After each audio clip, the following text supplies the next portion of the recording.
L'honnêteté nous pousse à dire que ça fait 2 fois, après Singapour l'an passé, que Sainz est capable de saisir une opportunité offerte par Verstappen pour s'imposer, et que ça n'a pas été le cas pour Charles Leclerc, qui n'a plus gagné depuis l'Autriche en 2022. Le Monégasque a fait le boulot en allant chercher la 2e place.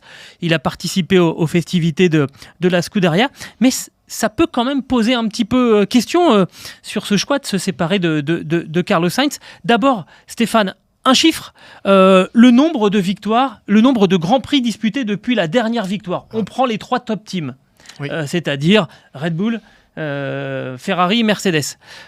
Sainz, ça fait 0, puisqu'il a gagné le dernier Grand Prix, celui dont on parle, l'Australie. Auparavant, c'était 9 depuis Singapour. Verstappen, ça fait un seul Grand Prix depuis qu'il a gagné. Sergio Pérez, ça fait 21 Grands Prix depuis sa dernière victoire. George Russell, 26, c'était le Brésil donc en 2022. Charles Leclerc, on évoquait l'Autriche 2022, 36 Grands Prix depuis sa dernière victoire. Et puis Lewis Hamilton, 48. Est-ce qu'à un moment, on ne perd pas le fil pour aller chercher une victoire ? Non, je dirais que non, parce que...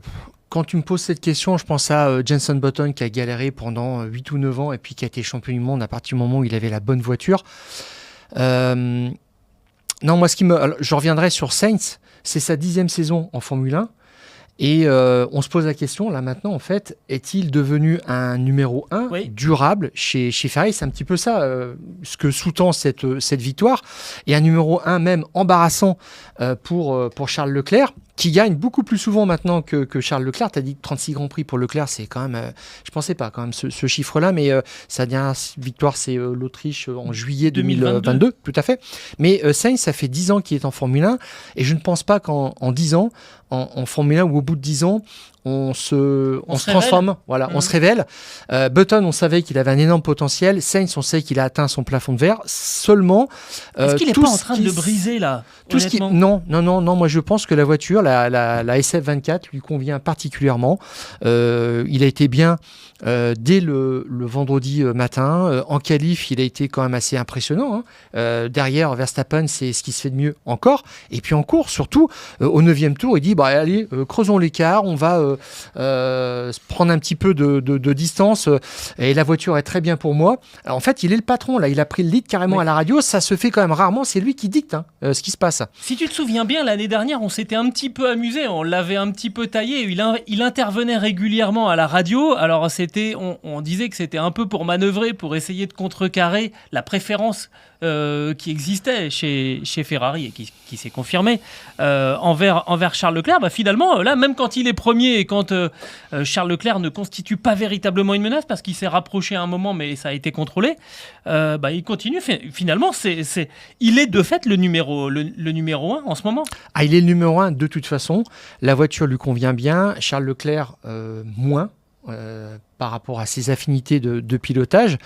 Le paradoxe, c'est que Ferrari a un futur ex-pilote dans son team, et je me demande comment est-ce qu'ils vont continuer à le gérer, parce que Leclerc est quand même 2e au championnat. Oui. Alors, Sainz a le désavantage d'avoir raté un Grand Prix, mais est-ce qu'il va pas falloir qu'il se mette en retrait par rapport à ça. Et il l'a rappelé malicieusement, je suis toujours sans emploi pour l'an prochain. Ouais. C'est assez marrant. Il va y avoir une autre phase en fait dans cette saison, dans cette sorte de cohabitation chez Ferrari, entre Sainz et Ferrari. C'est le moment où Sainz va finir par trouver un volant pour l'année prochaine.